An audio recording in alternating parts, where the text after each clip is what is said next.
growth and development, the assessment of development, the important milestones, the immunization, the vaccines, the psychiatric disorders, that is autism, Pica, and nocturnal enuresis, the polio, severe dehydration. Now we are starting the tuberculosis. So let's start our today's topic. We are having a scenario that there is a 4-year-old boy presents with low-grade fever at night with some sweating as well. He is not interested in eating and is losing weight. There is no cough, diarrhea, or bone pains. He has not been vaccinated ever. His grandfather has pulmonary TB and lives in the same house. He has 2 younger siblings who are not vaccinated as well. On examination, he is pale and underweight with multiple palpable cervical lymph nodes. All other systemic examinations are normal. So here you can see that what are the clinical features that give us a diagnosis of TB, tuberculosis, that is the low-grade fever, weight loss, family history, and not vaccinated, and palpable cervical lymph nodes. Now let's study the next scenario, that is 5-year-old boy presents with history of low-grade fever and weight loss and cough for the last few weeks. On examination, he has failed to thrive and cramps on the right side of the chest. On chest X-ray, there is consolidation on the right upper lobe and hilar lymphadenopathy. Montauk's test reveals 20 mm in duration. So what is the diagnosis, the mode of transmission of disease, and what factors increase the chance of disease transmission? So here you can see that the patient is having history of low-grade fever, having weight loss and cough, and has failed to thrive and cramps on the right side of the chest. Consolidation is present and hilar lymphadenopathy is present, and Montauk's test reveals 20 mm in duration. Montauk's test is done for the TB especially. So this gives us the diagnosis of the TB. Here is a scenario that there is a 2-year-old child present with the history of cough for the last 1 month. He is unvaccinated. Cough is paroxysmal, intense, and associated with vomiting at the end of the cough. On examination, he is weak, malnourished. Her height and weight is on 3rd centile. On chest examination, there is decreased movements of the chest on right side as well as decreased air entry on auscultation. Okay, so in this case, there is a 2-year-old child presented with history of cough for last 1 month. He is unvaccinated. Cough is paroxysmal, intense, and associated with vomiting. He is weak and malnourished. Her height and weight is on 3rd centile, and on chest examination, there is decreased movement of the chest on the right side as well as decreased entry on auscultation. So in tuberculosis, we are having some features, that is cough will be present and it is most probably chronic in nature, and the unvaccinated history is present, the cough is present, and the malnourished or weakness is present, and also there is decreased movements of the chest on one side. There is either left or right. In this case, there is the decreased chest movement in the right side, and there is decreased air entry on auscultation. So let's start the tuberculosis from the definition, that is TB is an infection disease usually caused by Mycobacterium tuberculosis, generally affect lungs, also affect other parts of the body. The causes of tuberculosis are Mycobacterium tuberculosis, acid-fast bacilli, and the mode of transmission is respiratory droplets. The investigation options for TB are screening for latent TB, that is PPT or Montauk's skin test or tuberculin skin test. So 0.1 ml of the purified protein derivation PPD injected intradermally on the volar surface, that is portion of forearm that is on same side as palm. Then transverse width in the mm of induration, not erythema at skin test site, is measured after 48 to 72 hours, and the PPT test only useful in latent TB. Asymptomatic patients, not to be used in the symptomatic patients or those with abnormal chest X-ray. So okay, so the screening for latent TB is the first one is the PPD or Montauk's skin test, in which there is no symptoms in the patient. So this test is done, and the 0.1 ml of the purified protein is used, and it is injected intradermally on the volar surface portion of forearm that is on same side as palm. Now the induration is of greater than 15 mm or induration, then it is considered positive in person with no risk factors for TB. If the induration is of greater than 10 mm, then it is considered positive in prisoners. In In health-related people, in persons working in nursing homes, homeless shelters, and other healthcare facilitators, persons with following medical conditions, that is diabetes, leukemia, lymphoma, and carcinoma of head and neck, intravenous drug users. In duration, negative results are for severe TB, newborn and elderly, HIV of CD4 count less than 200, malnutrition, and malignancy. So these are the diagnostic test for the following persons. If the duration is greater than 15 then it is positive in the following, and if it is negative result, then the duration result is negative in severe TB, in newborn and elderly, in HIV of CD4 count, and malnutrition and malignancy. This screening test is for the Montauk skin test, or tuberculin skin test is for those patients who are asymptomatic. Now, investigations for active TB, the patients who are having symptoms. First of all, contact tracing is done, that is anti-tuberculosis therapy within the last 2 years, and contact in family, friends, and neighbors. Then radiological diagnosis is done, that is chest X-ray, consolidation with or without cavitation and pleural effusion or thickening or widening of the mediastinum caused by hilum or mediastinal adenopathy. Then tuberculoma, semi-calcified, well-defined solitary coin lesion 0.5 to 4 cm that may be mistaken for lung carcinoma. Then for miliary TB, multiple small 2 to 4 millet seed-like lesions throughout the lung is present. So on the chest X-ray, the following things are seen, that is consolidation with or without cavitation, then thickening or widening of the mediastinum, then tuberculoma, that is semi-calcified, well-defined solitary coin lesions, and multiple small 2 to 4 mm millet seeds-like lesions throughout the lung. Now the next investigation is AFB smear and culture of the body secretions. 3 morning specimens recommended of the sputum, either spontaneous or induced, should be collected for acid-fast bacilli smear and culture. Then the sputum gene expert nucleic acid amplification is done. It detects the DNA in TB bacteria. It uses sputum sample and can give result in less than 2 hours. Then it can also detect genetic mutations associated with resistance to drug rifampicin more. Then the biopsy is done in case of tuberculous adenitis, and biopsy missed and positive culture. The management option for tuberculosis are specific measures and general measures, and then prevention, and then prevention therapy with isoniazid. So in specific measures, the following drugs are used, and in the prevention, BCG vaccine is used, and in prevention therapy with isoniazid is done. For the latent TB, isoniazid is given for 9 months. In the active TB, initial phase 2 months of isoniazid, rifampicin, and pyrazinamide are given, and then the continuation phase for 4 months is only the isoniazid and rifampicin is given. For the increased community resistance, add streptomycin or ethambutol. If there is any resistance, then we will add these drugs. For TB or meningitis, corticosteroids are adding. If the meningitis is present along with the TB, then corticosteroids are given. And for extended treatment for 9 to 12 months, consider the following, that is HIV positive patients, tuberculosis, osteomyelitis, miliary TB, and meningitis. If these defects or diseases are present, then the extended treatment is given. The drug dosage is given, that is isoniazid is 10 to 20 mg per kg, and the complications are peripheral neuropathy and hepatitis. The rifampicin is 10 to 20 mg per kg, orange red in color, body secretions, urine tear, and hepatitis. Ethambutol is given, it is 10 to 15 mg per kg, optic neuritis, color blindness, for green, decreased visual acuity. Pyrazinamide is 30 to 35 mg, hyperuricemia, gout, and hepatitis are the complications. Streptomycin is 20 to 40 mg per kg, and the complications are at vestibular nerve damage and nephrotoxicity. So we have discussed here the tuberculosis case, that is first we have discussed all the scenarios.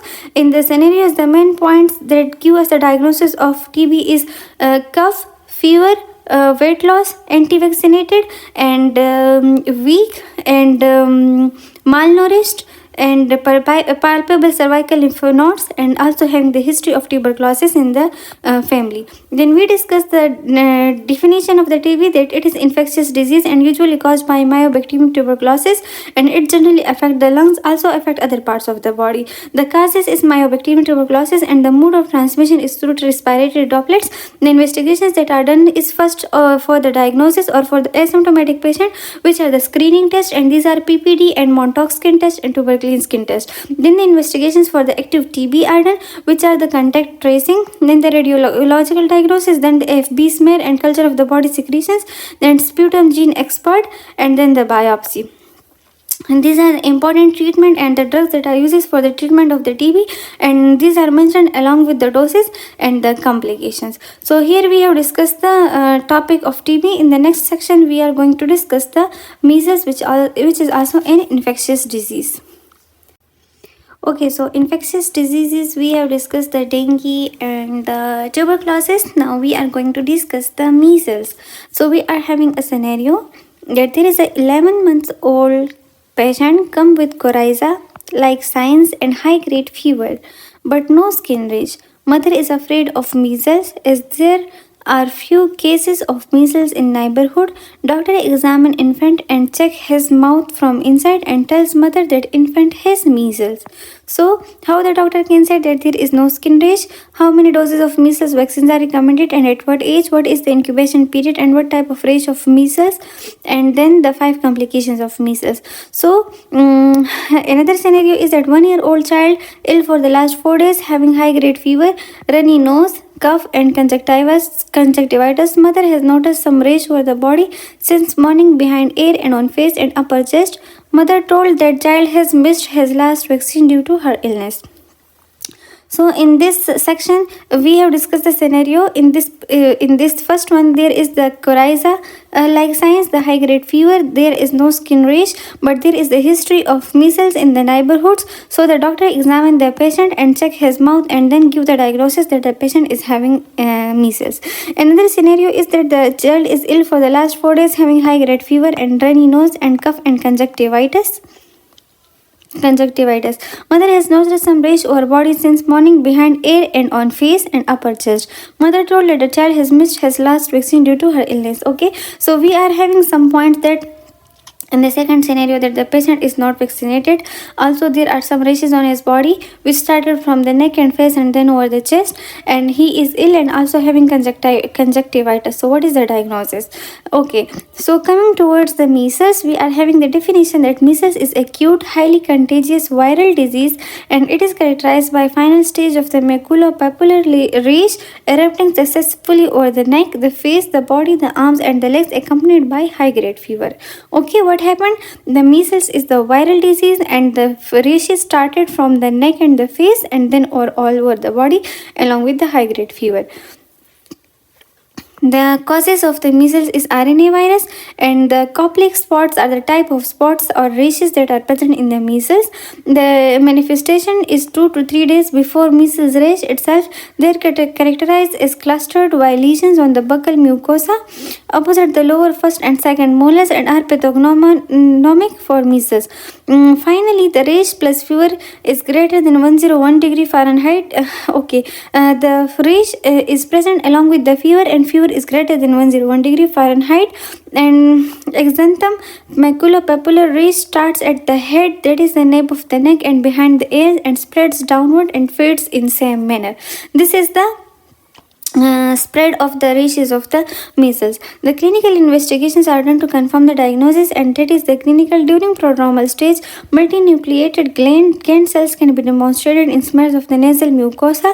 Then virus can be isolated in tissues cultures, or antibody titer can be detected in serum. White blood cells is low with relative lymphocytosis, and lumbar puncture in encephalitis shows an increase in proteins and small increase in lymphocytes. The differential diagnosis of measles are Rosella infantum, that is rubella, echo and Coxsackie infection, then scarlet fever, meningococcemias, drug rash and serum thickness, and erythema infections. Okay, the complications are respiratory system complications, encephalitis, subacute sclerosing panencephalitis, hemorrhagic measles, thrombocytopenia, GIT complications, eye and heart.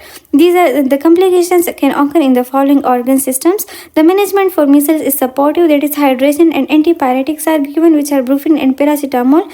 Vitamin E is given for reducing the complications caused by virus, and the vaccines is given, that is administered at the 6 to 9 months of age, and the children 2 doses are given, that is at 12 and 15 months and 4 to 6 years.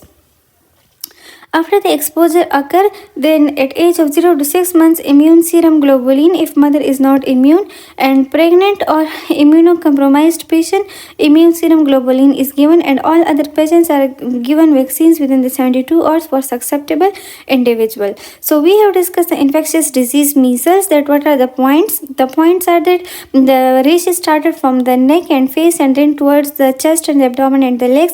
Also there is the history of fever which is almost about 101 degree Fahrenheit, and there may be the history of measles presence in the neighbors or in the siblings or in the relatives, and also there is maybe having the complaints of conjunctivitis. So we have defined the measles, then what are the causes, the type of spots that are present, and the clinical investigations to confirm the diagnosis, and what are the differential diagnosis and the complications, and then we discuss the management options for the measles. Now coming towards the next topic, that is enteric fever, which is very important and common topic in the pediatric department. We are having a scenario that there is a 8 years old girl who is unwell for the last 10 days, having fever, anorexia and pain abdomen. She has used amoxiclav and anti-malarial drugs but no improvement in fever. On examination, she is febrile, ill looking and lethargic as well as dehydrated. Her tongue is coated. There is mild hepatomegaly. Okay, now you can see that what are the features that are present. There is hepatomegaly present, abdominal pain is present, the tongue is coated, the patient is dehydrated, and she has also used amoxiclav and anti-malarial drugs but there is no effect. It means that we have excluded the malaria. So and she is unwell for the last 10 days and having fever. So here if these features are present, then we should know that this is the enteric fever. Now we will discuss the diagnosis, the investigations, the complications, the important preventive measures, and the first and second line drug for the treatment and duration of the history. Now the enteric fever is caused by the Salmonella typhi. The incubation period is 7 to 14 days, and the mode of transmission is fecal-oral. And outbreaks of disease may occur by contaminated water or ingestion of contaminated eggs. So the transmission of enteric fever is through fecal-oral route. The investigation is done the first week. At first week, blood culture is done. From blood culture, the enteric fever can be diagnosed. For the second week, agglutination test is done. That is Vidal test or Typhoid test. In Vidal test, O antibodies are at the ratio of 1:160, which is the suggestive and diagnostic test, and H antibody signifies previous infection. A Vidal test is run if O antibody is present, then it is the suggestive of diagnosis. If A antibody is present, then it signifies the previous infection. Then Typhoid test is done. This was the Vidal test. Now Typhoid test is done, in which IgM are checked for recent infections and IgG is present for remote infection. At third week, stool culture is done, and at fourth week, urine culture is done. These are the investigation options for the enteric fever at different points. So the first one is at first week, blood culture is done. At second week, agglutination or Vidal test is done. In Vidal test, O and A antibodies are checked. In Typhoid test, IgM and IgG antibodies are tested. In third week, stool culture is done. At fourth week, urine culture is done. Now the management options for enteric fever are supportive.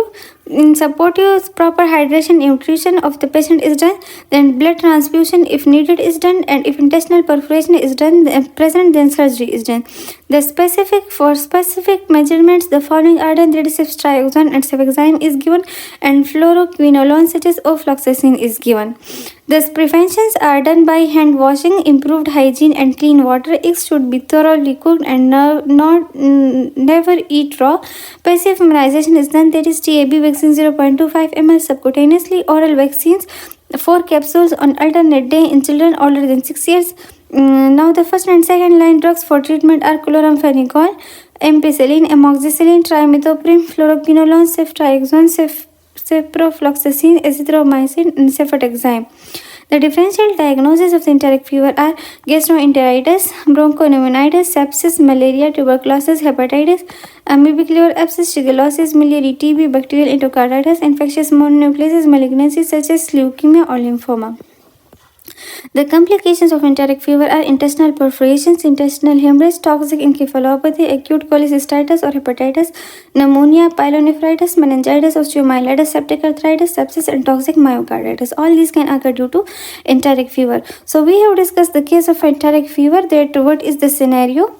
Then we have discussed the diagnostic points, which are from fever from some days and pain abdomen, hepatomegaly, and resistant to anti-malarial or amoxicillin, and hepatomegaly is present. So we have discussed the introduction, the investigation options, which are the different at different tests. At first week, blood culture is done. At second week, agglutination Vidal test or typhoid test is done. At third week, stool culture is done, and at fourth week urine culture is done. Then we have discussed the management options, which are supportive and specific. Then we have discussed the prevention, then first and second line drugs for the treatment. Then we have discussed the differential diagnosis. Then we have discussed the complications. Now coming towards the next topic, that is diphtheria. Okay, so starting our next topic, this is diphtheria. We are having a scenario that there is a 3-year-old boy presented with history of weakness for the last 3 days. Past history revealed UTI 3 weeks ago with swelling of the neck and nasal tone in speech. He is unvaccinated and belongs to poor family. On examination, temperature is 98, heart rate 90 with irregular rhythm. Deep tendon reflexes in the lower limbs are diminished, and gait reflex is also poor. Okay, so all these signs are referring towards the diphtheria. That is, there is the history of weakness for the last 3 days, and there is the history of UTI in the past. That is, that he got some kind of infection. Now he is having swelling of the neck and nasal tone in speech, and he is not vaccinated and belongs to poor family. He is having fever and irregular heart rhythm, and deep tendon reflex in lower limbs are diminished. So the diagnosis is diphtheria, and the causes are Corynebacterium diphtheriae. The investigation options that are done for the diphtheria are direct smear, that is swabs for suspected lesions. Then culture is done for the isolation of organisms. On culture confirms clinical suspicious. Then CP is done for slight leukocytosis may be present. Then the differential diagnosis of the diphtheria are pharyngeal diphtheria, that is acute streptococcus pharyngitis, thrush, hepatic infection, granulocytosis, and infectious mononucleases. Then laryngeal diphtheria, in which we are having acute epiglottitis and laryngotracheobronchitis. Then nasal diphtheria, and we are having neuropathy due to diphtheria. The management options that are done for the diphtheria are 4 steps, that is supportive care, that is bed rest to treat complications such as respiratory compromise, heart failure, renal failure, cardiac arrhythmias. Then isolation of the patient is done. Diphtheria antitoxins are given, that is dose of antitoxin based upon site and extent of the local infections and severity and duration of the symptoms at the time of presentation. Antibiotics are given, that is penicillin or erythromycin. Treatment of the carriers are erythromycin and penicillin given, and the prevention is immunization, that is immunization with the DPT, diphtheria toxoid, and combinations with Pertussis and Tetanus toxoid, and the care of the exposed susceptible is done. So we have discussed the diphtheria, the important features that are present in the patients of diphtheria, which are having the history of the previous infection, then having the features of swelling of neck and nasal tone in speech, and not vaccinated, and also from the poor socioeconomic status, and the gag reflex is also poor. So the cause is Corynebacterium diphtheria, and the investigation options are direct smear and cultures and CBC. The differential diagnosis is pharyngeal diphtheria, laryngeal diphtheria, nasal diphtheria, and neuropathy due to diphtheria. The management options are 4 steps, which are supportive care, isolation of the patient, diphtheria antitoxins, antibiotics, and treatment of the carriers. The prevention is done, that is immunization and care of the susceptible. Now the next topic is tetanus. So we are having a scenario that there is a 10-year-old boy had a roadside accident a week ago. He had lacerated wound on the dorsum of the foot. He was took to the dispensary where his wound was stitched and was sent home, and some medications were given. Now for last few days he has difficulty in opening mouth and taking food. Since yesterday he is also having toxicologic fits. During fits, he remains unconscious but passes urine and stool. So, in this scenario, we are having some diagnostic points, that is, that there is a past history of road trauma or accident, and there was a wound which was stitched. Now, he is having the locked jaw and having difficulty in taking food, and since yesterday, he is also having fits, but he is unconscious, remains conscious, but passes urine and stools. So, this gives us the clue that this is a tetanus which occurs due to the past infection.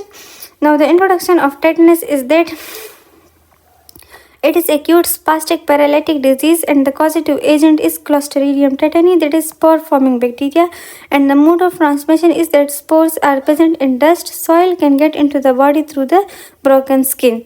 The differential diagnosis of tetanus are tetany, bacterial meningitis, encephalitis, strychnine poisoning, birth trauma, epilepsy, rabies, and abscesses. The management options for tetanus are supportive, which are good nursing care, place in the dark room with minimal voice, give adequate fluid, oxygen, and suction when necessary. The specific measures are anticonvulsant, for example, diazepam, and human tetanus immunoglobulin. And the antibiotics are penicillin G for 10 to 14 days and gentamicin. The prevention is done with the DPT immunization, the tetanus prevention following injury, and the supportive treatment, which is sedation and feeding and nursing care.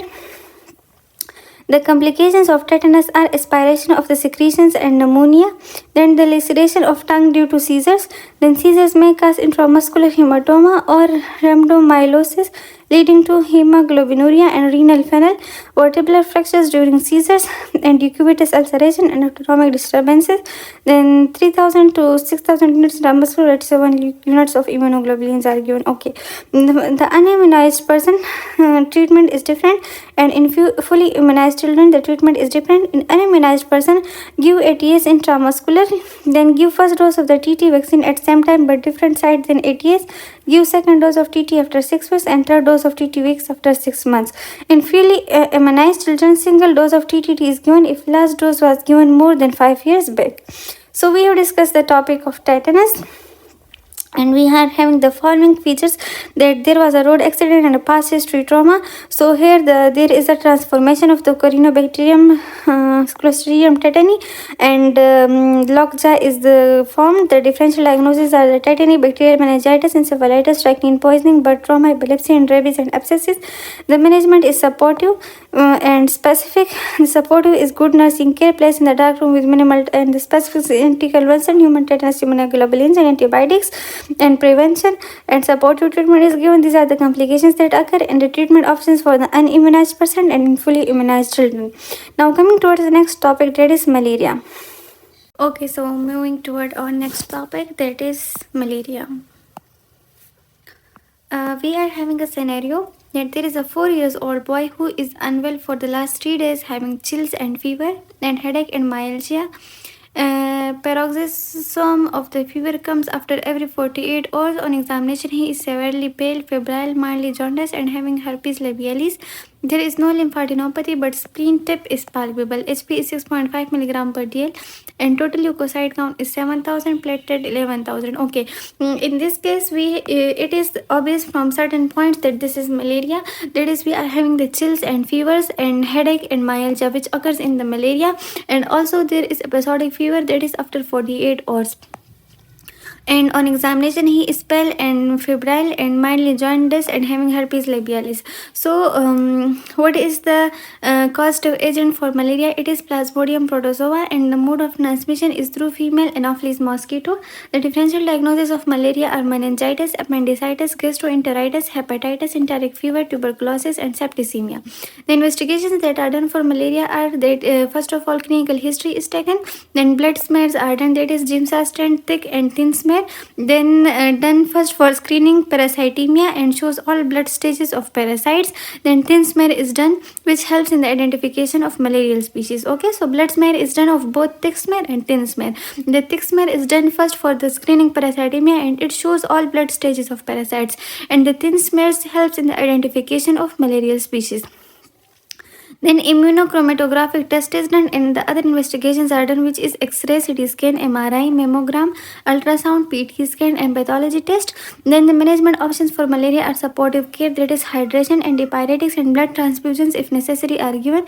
Then specific care is provided, which is P5X, POL and P malaria. The drug of choice is chloroquine, 10 milligram. Followed by 5 milligram, and then for hypnozoid use Premaquine. For P. falciparum, resistance to chloroquine, quinine plus primethamine is given, and sulfadoxine or mefloquine drug of choice is given for F. falciparum. The clinical features of malaria are headache, rigors and chills, fever, anemia, and splenomegaly.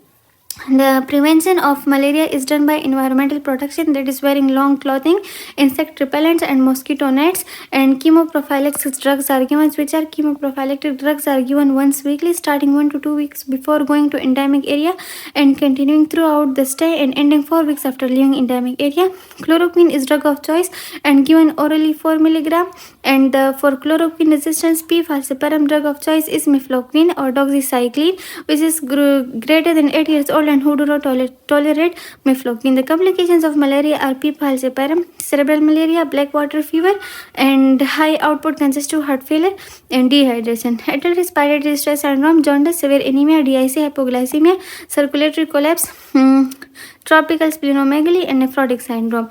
These are the complications of malaria. So we have discussed the case of malaria, the scenario, then what are the causative agents, and what is the mode of transmission, that what are the investigation options that are done. These are the investigations options are clinical history, blood smear, ICT, other tests are X-ray, CT scan, MRI, mammogram. Then management options are supportive care, specific care, then the prevention and the complications. Okay, now coming towards the next topic, that is pertussis or whooping cough. Whooping cough, also known as pertussis. Okay, so the scenario is that there is a 6 months old infant who has flu-like symptoms 1 month ago and followed by bouts of the spasmodic cough. Cough comes in attacks 4 to 5 times per day with flushing of the face and vomiting. The attack lasts for 1 to 3 minutes and is usually precipitated with feeding. On examination, the infant is malnourished and not febrile with no signs of respiratory distress or abnormal findings on auscultation. His X-ray chest is normal, but WBC is 2000 per centimeter cube with 90% lymphocytes. Okay. So we are having certain points here, that there is a patient of 6 months and having flu-like symptoms 1 month ago, and now he is having spasmodic cough, and cough comes in attacks with flushing of face and vomiting. The attack lasts for 1 to 3 minutes, and the signs of respiratory distress is present along with the pertussis or whooping cough. So this is the diagnosis of whooping cough. Now the investigation options that are done for whooping cough are clinical diagnosis. The 2 questions are asked from the patient, that is the history of the fever and the history of incomplete vaccination or history of contact with the pertussis patient. Then the blood counts, the fluorescent antibody staining is done, the culture is done, the X-ray test is done. The management option for whooping cough is general management, that is adequate hydration and nutrition is supplied. Then convulsions treated by diazepam and oral phenobarbital. Then isolate the patient for first 5 days of the therapy. The specific treatment is any of the following, that is erythromycin 3 to 50 mg per kg per day, 3 divided doses for 14 days. Then azithromycin, that is 10 mg per kg. The prevention is immunization of DPT, diphtheria, pertussis and tetanus. The complications are bronchopneumonia, atelectasis, interstitial and subcutaneous emphysema, otitis media and sinusitis, convulsions and encephalitis. The prevention is pertussis vaccines as part of DPT vaccines and erythromycin. Okay, epistaxis, retinal subconjunctival hemorrhage, intracerebral subarachnoid hemorrhage, rupture of the frenulum, rectal prolapse, reactivation of TB and apnea. These are also the complications of pertussis or whooping cough. Okay, so we have discussed the case of the pertussis or whooping cough. We are having certain symptoms like flushing of the face and cough, and also having the history of flu-like symptoms 1 month ago, and he is having the attack of cough for 1 to 3 minutes, and also there may be history of the pertussis or whooping cough patients in the surroundings. So we will do the investigations, which are the clinical diagnosis, then the history of the fever, then the blood counts and the fluorescent antibody staining, then the culture, and then the X-ray test. Then we have discussed the management options, which are the general and the specific. In general, adequate hydration and nutrition, convulsions treated by diazepam and oral phenobarbital isolate patient for first 5 days of the therapy, then the specific, then the prevention, the complications, and then the prevention. Now, the next topic we will be discussing is chickenpox. Chickenpox and mumps. Then we will start the CVS chapter.